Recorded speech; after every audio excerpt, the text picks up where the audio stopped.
Kırım'ın, Nogay'ın ve Kazan'ın kızı Süyünbike Hatun, bütün Türk dünyasında bağımsızlık özleminin bir simgesi olarak hepimizin kalplerinde yaşamaya devam ediyor. Kutlu olsun, Tanrı kut versin. Tanrı Türkiye kut versin.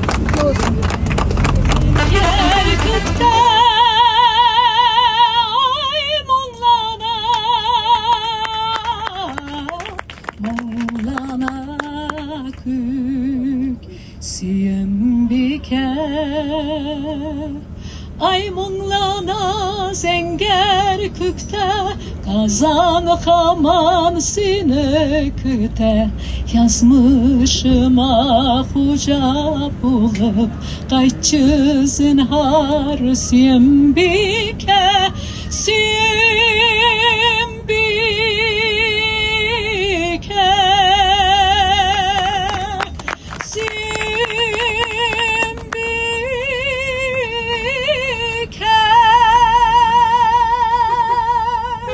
Peki onu Ruslara kim verdi?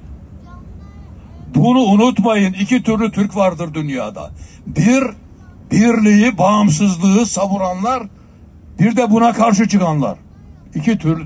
Dolayısıyla birliği savunanların mutlaka ülkelerde yönetime gelmesi gerekir. Çözüm budur. 38 yıllık yaşamı boyunca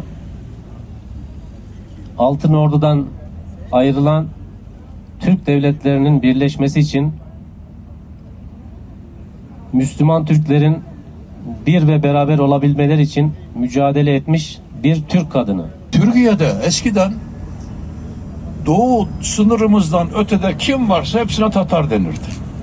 Toplam adı Tatar'dı. Yani Osmanlı Türkçesinde Tatar deyince Özbekler, Kazaklar, şunlar bunlar hepsi içine girerdi. Oradan kim gelirse hemen Tatar adını verirlerdi. Başını yiyip kine yaşamagan, baş kütergen fırsat tuğanda, dinin kıskaş batırşalar şıkkan, küterilip ayavsız yavga. Hatır günü, hatırlatı günü, Tatarның devleti bulganın, devletliler gine meydan tuta. Unutmasın şunu, tuğanım. Düşmana karşı direnen ve mücadele eden son Tatar Hanbikesi Süyünbike, sadece Tatar halkının değil, tüm Türklerin ve mazlum halkların özgürlük simgesi olmuştur. Tatarların yaşadığı dünyanın değişik bölgelerinde 15 Ekim Kazan'ı savunan şehitleri anma günü olarak ilan edilmiştir.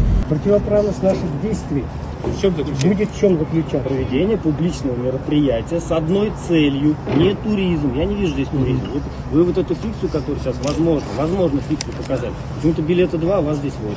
Или 3 билета. Здесь на 10 человек. Вот, кстати, человек нам подошел. Все, значит, будем в отделе полиции разбираться. Вот,